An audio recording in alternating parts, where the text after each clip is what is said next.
بسم اللہ الرحمن الرحیم۔ آج ہم چیپٹر نمبر 5 کا ایپیسوڈ 3 یعنی فائنل پارٹ ہے، اس کو کور کریں گے، اور یہ ہے سورہ فاتحہ کا جو چوتھی آیت ہے، ایاک نستعین، اس پر ہم گفتگو کریں گے۔ گفتگو سے پہلے ایک وضاحت کر دوں کہ لاک ڈاؤن کے درمیان میں نے یہ تمام لیکچر تیار کرنے کی شروعات جو کی تو وہ اپنے ذاتی طور پر اپنے لیے کی تھی، اور میں چاہتا تھا کہ میں خود جو مجھے مشکلات پیش آتی ہیں، مجھے کئی کتابوں کو کسی موضوع کو دیکھنے کے لیے دیکھنی پڑتی ہیں، تو میں نے اپنے طور پر اپنے لیے لیکچر تیار کیا۔ لیکن جب میں نے بہت سارے تقریباً سورہ نساء تک میں پہنچ گیا اور میں نے جب لیکچر مکمل کر لیے تو اس دوران میں تو مجھے اتنی فرصت بھی نہیں تھی کہ میں دوبارہ اس کو ریویو کر سکوں۔ تو جب میں نے پڑھنا شروع کیے تو مجھے بہت مزہ آیا، اور ذاتی طور پر مطلب ہے کہ مجھے خود پسند آئے، اور مجھے خوشی ہوئی کہ جو میں کام کرنا چاہ رہا تھا وہ میرا مقصد پورا ہو گیا۔ بہت اچھا لگا مجھے۔ خیر، وہ میں اپنے لیے خوش بھی ہوتا تھا، خود ہی کام کر کے خود ہی خوش ہوا اور خود ہی اس کو پسند بھی کیا۔ لیکن اس کے بعد مجھے خیال ہوا کہ کیوں نہ اس کا دائرہ بڑھایا جائے اور کوئی اور بھی کچھ لوگ جو ہیں اس کو اس خوشی میں شامل ہوں اور ان کو بھی اچھا لگے۔ تو یہ سلسلہ پھر میں نے پہلے آڈیو بناتا رہا، پھر وہ کوشش کی اور پھر ویڈیو پر آ گئے، تو میں نے دیکھا کہ لوگ اس کو پسند کر رہے ہیں۔ حالانکہ وہ کچھ میں اس لیکچر کو دیکھ کر پڑھتا ہوں، یہ تھوڑی سی کمی ہے، اور کچھ اور بھی بہت ساری باتیں ہیں جو ابھی اس میں کمی رہ گئی ہے۔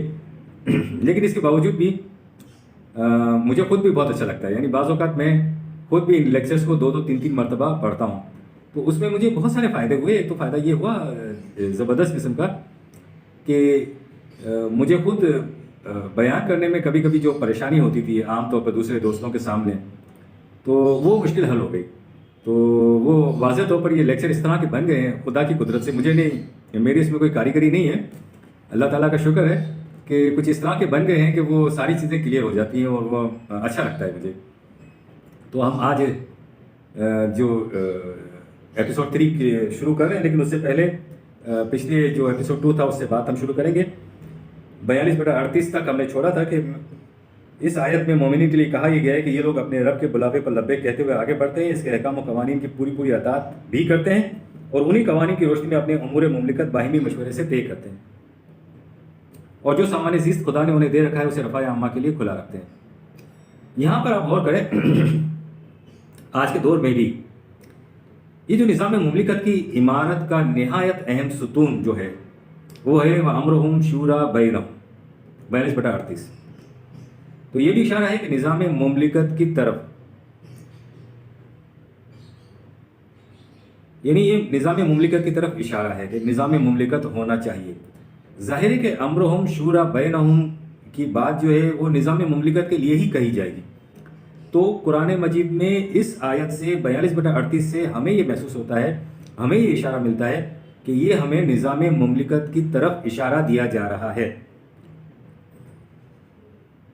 جس کا کام یہ ہے کہ دنیا سے ظلم اور ناانصافی کو دور کیا جائے۔ یہ جو خدمت خلق کے نام سے انجمنیں ہوتی ہیں، کھانا بھی کھلاتے ہیں، پانی بھی پلاتے ہیں اور بہت کچھ کام کرتے ہیں، لیکن یہ صرف ایک مولوی صاحب کا واعظ ہے، اس سے بڑھ کر اس میں کوئی طاقت نہیں ہوتی، یعنی طاقت کے ذریعے یہ ظلم کو، ناانصافی کو ختم نہیں کر سکتے۔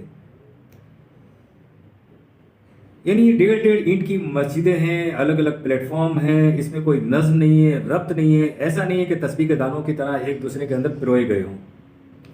دیکھیں، سورج کی روشنی جو ہے نا وہ ایک نقطے پر اگر مرکوز ہو جائے تو پھر آپ کو پتہ ہے نا کہ وہ کیا کارنامے انجام دیتی ہے، لیکن ایک نقطے پر سے وحدت اگر آپ میں نہیں ہے تو پھر آپ کچھ بھی نہیں کر سکتے۔ اور یہی وہ طریقہ تھا جس سے بنی اسرائیل کو فرعون سے نجات ملی یا نجات دلائی گئی موسیٰ علیہ السلام کے ذریعے سے۔ مظلوم اور بے کسوں کو خدا سے دعا مانگنے کی ضرورت کہاں اور کب پیش آتی ہے؟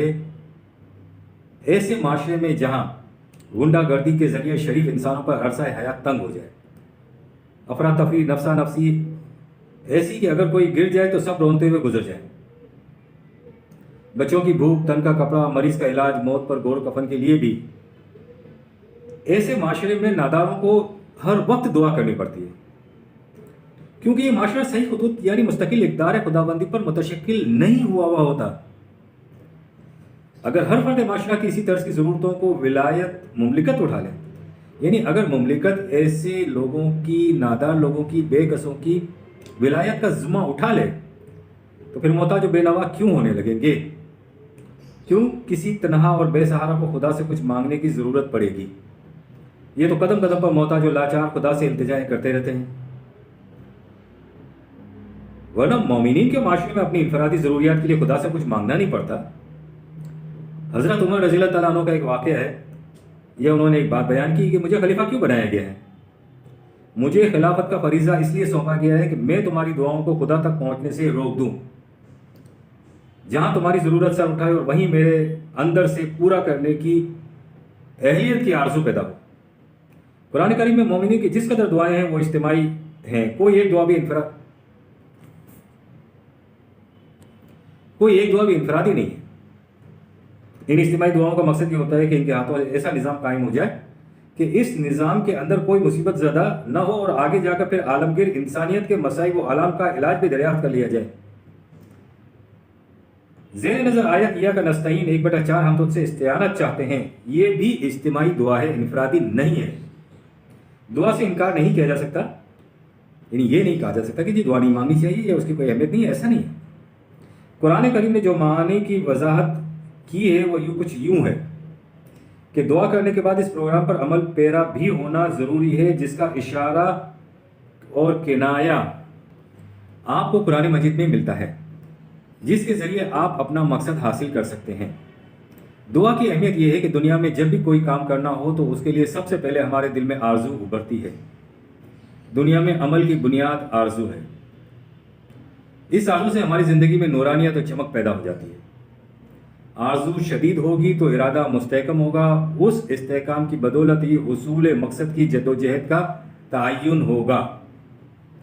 یہ ایک نفسیاتی تبدیلی کے لیے دعا سے زاویہ نگاہ بدل جاتا ہے، یعنی یہ ایک نفسیاتی تبدیلی کے لیے ضروری ہے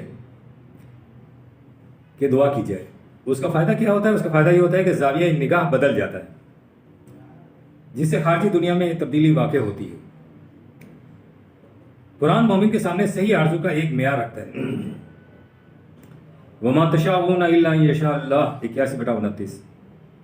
تمہیں اختیار تو ہے کہ جو چاہو وہ مانگو، لیکن مومن کے لیے فرض ہے کہ وہ وہی چاہے جو خدا چاہتا ہے۔ اور اس طرح مومن اپنی آرزوؤں کو مشیت خداوندی سے ہم آہنگ رکھتا ہے، وہ ایسا بن جاتا ہے جیسا خدا چاہتا ہے کہ وہ بنے۔ اس کی ہر آرزو خدا کی متعین کردہ مستقل اقدار کے مطابق ہونی چاہیے۔ 13/11 میں بیان کیا گیا کہ یاد رکھو تم تو ایک طرف ساری دنیا بھی زور لگا کر دیکھ لے، کسی قوم کی حالت میں کبھی تبدیلی نہیں آ سکتی تا وقت یہ کہ اس قوم کے اندر پہلے نفسیاتی تبدیلی پیدا نہ ہو چکی ہو۔ اس کی خارج کی تبدیلی کا دار و مدار اس کی داخلی تبدیلی کے اوپر ہے، اور یہ نفسیاتی تبدیلی دعا کے ذریعے حاصل ہوتی ہے۔ لہٰذا جب آپ یہ اعلان کریں گے اور یہ دعا کریں گے کہ یا کا نستعین،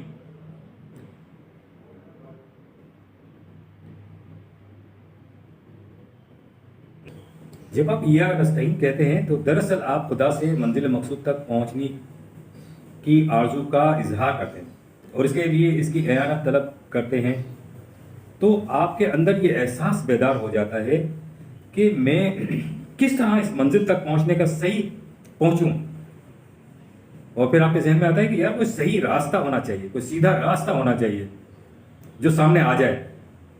اور جب یہ آرزو دعا بن کے آپ کے لبوں پر مچلتی ہے تو لفظ کچھ یوں تحریر کی شکل اختیار کرتے ہیں، اہدنا الصراط المستقیم، ربنا تقبل منا انک انت السمیع العلیم۔